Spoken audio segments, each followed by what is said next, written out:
Morning folks, it's Steve from Emporium Customs. We're here with Craig and his M135. He is having his steering wheel changed for a retrim one, which has been done a little while ago. But the focus of the video today is going to be his paddle shifters. So he's going to be having them changed over to some carbon fibre ones, which we'll show you in a second. And there's a little guide on the process of how to do that. So this is what Craig's having on, which is a matte finish carbon fibre sheet. He's gone for the sport style with a blue plus or minus symbol. So we're going to get about getting these fitted, if it will focus, and show you how that's done. We do cover it off in other videos, but with the BMW, unlike the Audis, you don't have to move the steering wheel, it can stay where it is like that. You need to disconnect the negative terminal, which is a 10mm bolt. Also with these you need to put something between the catch and the latch. With the 1 Series, because it's a hatchback, you can get them from inside, it's not so important, but with your saloons and stuff, if that boot closes and your battery's disconnected, you're going to have to start tunneling like a lemming to get in to open the boot again. Battery's disconnected, tuck it down the side of the battery there, the negative terminal. I will normally pop a little cloth on there as well, just to stop it pinging back, and then usually pop a little cloth on there, and I've got a special foam mat that I put there as well to stop the boot closing. Okay, foam mat in place. We're going to disconnect the airbag now. Okay, at the sides of the wheel you've got these little holes. Okay, there's one either side, if it'll focus. You need a small flat blade screwdriver, which I'll show in a sec, and we're going to push against a spring that's located in that hole to release the airbag. What we want to do is get a fairly small size flathead, and you're going to slowly insert it into there. You want to stay towards the front side of the wheel, which is closest towards you. You don't want to start digging around at an angle. You want to try and keep the angle as I'm showing, like this.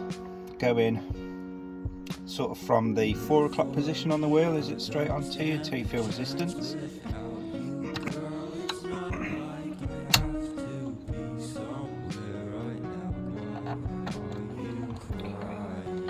Then you should see that the airbag will pop forward. You heard it popping out a few times there, the click of the spring. This is perhaps a little bit too thin, but I can't find the screwdriver that's the stage between this one and the one that's too big, so you work with what you've got. And then you carefully do the other one until you feel the resistance of the spring, and it'll pop out and come forward. And inside, Craig, if you just look into here for me, you have your cables, which we're going to release with the small screwdriver. Just grab that off your bud. So we're going to use the same small screwdriver to release this cable here and remove the airbag from the car. You can, in theory, keep the steering wheel on while you do the paddle shifters. So what I'll show you now with the aid of my screwdriver is, I think it's a T20 or a T25, and you can release that and it releases the paddle shifter off the back. I'm going to show you the process in a more sterile environment. You can do it in the car, however, there's a tiny spring inside there, inside the mechanism for the paddle shifter, that allows it to do that. And if you drop that, it's going to go scattering on the floor and you'll probably never see it again, and you're in a bit of a pickle. So we'll show you how to do it the proper way. Okay, so you have a centre bolt, which is 16mm. Get the old ratchet on it, which we'll do in a second. Sometimes they are difficult to get off, so you may need to get a breaker bar on it, or give it some welly. Just be mindful of your pillars when you're doing that, and the interior. I'll usually use an extension so that I'm not too close to the wheel and the rest of the dash, but you might need to put a bit of force on it. I'd also recommend, either if you're He-Man, holding it with one hand and breaking it off with the other, or if you've got some assistants, get them to hold the wheel so you're not pushing against the wheel lock as you're trying to loosen off the bolt. After some Herculean effort from myself and Craig, the bolt is off. Let me just show you, if I can zoom in here. You have a tooth marker on the bottom of the hub where your steering wheel attaches, which lines up with this. On a lot of these you do have the flat surface as well, which means it can only really go on one way. But just be aware of these teeth as you're removing and refitting the wheel, as you don't want to start wearing them down or damaging them, as you won't get a proper fitment when it goes back on. Because I always lose things, I can't remember where I put them, I always put the bolt back on into the hub once I'm done with it. Make sure that your clock spring stays in place.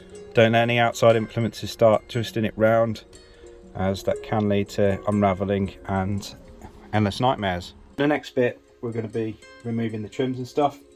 Remember what order this is done in, because you've got to put it back in the reverse order of that.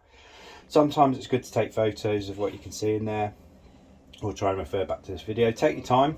I've done it before where I've started to put things back together, I've done it in the wrong order. Strip it back down, start again, it's no biggie. Your main friend here is going to be the T20, and what we're going to be doing is starting to remove all the bolts from your trim pieces. It's got to be done in a certain order, because stuff's got to come off before you can access bolts underneath for other stuff. So always have to hand a little pot to put stuff in. Just remove these paddles to put your bolts and nuts and all sorts in there. What I tend to try and do as well is put them back from where they came where possible, but that can get in the way sometimes, so it's not possible, because when you try and put stuff back, it gets in the way, you've got to take it out anyway. So just remember what sort of colour and size. Silver tends to be inside, black tends to be outside, and you'll see what I mean by that in a second.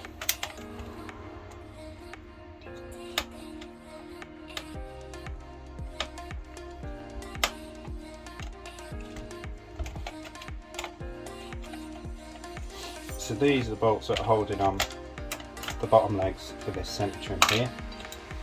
There will also be one in the back, which is black. And anything that goes against sort of black trim tends to be the black screws, just for aesthetics. Obviously, BMW know what they're doing.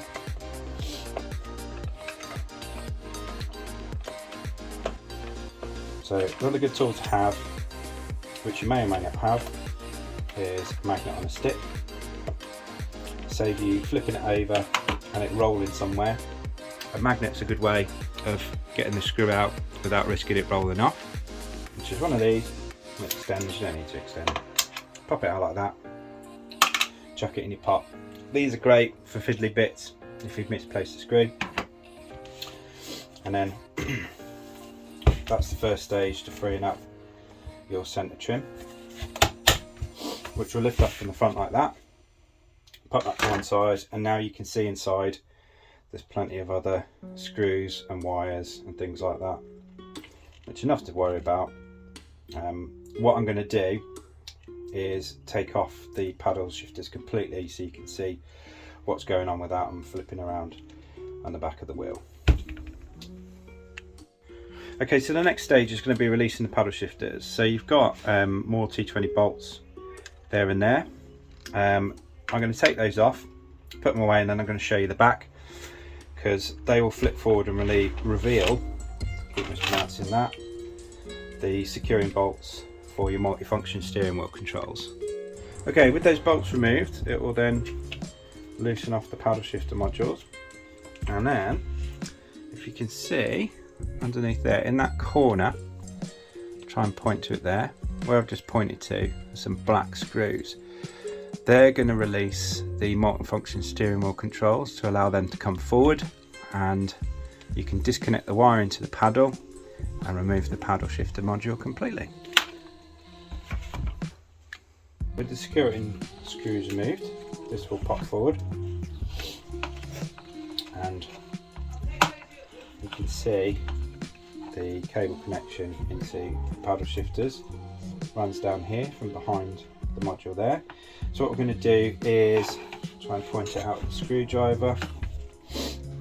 That's your shifter module integration with the rest of the loom there. This is like a little bridge clip type thing that connects via sort of tooth that goes into the side of it there. So we're going to flip that up. If you can see, we're going to flip this up, pull this forward, and then disconnect the module so that the paddle shifter is free. Okay, so the module's connecting to this block connector here. I'm trying to lift it up so you can see.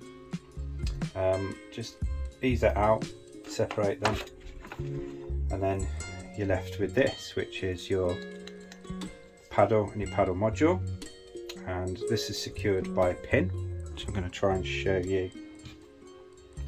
So you've got one end there and one end there, and your pin will be released from the shorter end. You push it through, pull it through this end, and it will release this module, which I'll show you in a second. Be careful when you're doing this, because there is a spring in there that enables it to reset position, and you don't want to be losing that.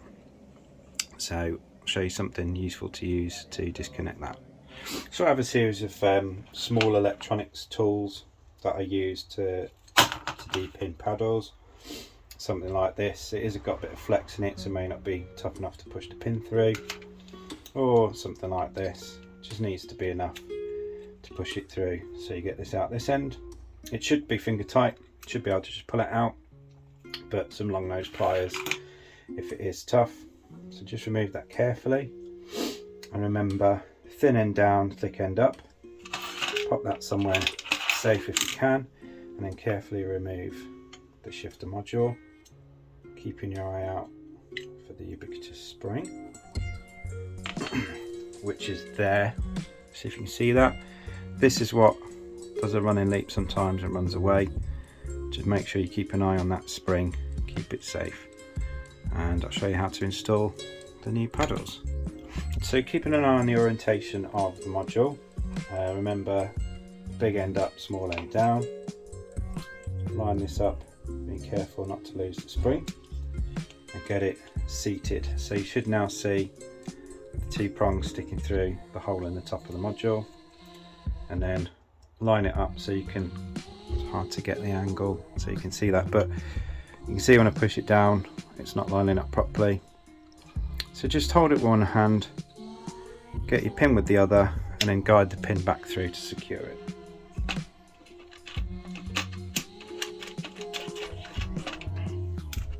Looking at it, smaller end to bigger end, smaller end going in first, coming through until you get it clicking into place like that, and you should be able to see that now.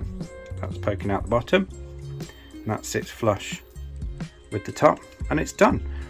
So you've then got to put this back onto the wheel with all this in place, reconnect it. There's no need to remove any of the stuff that we're now going to do.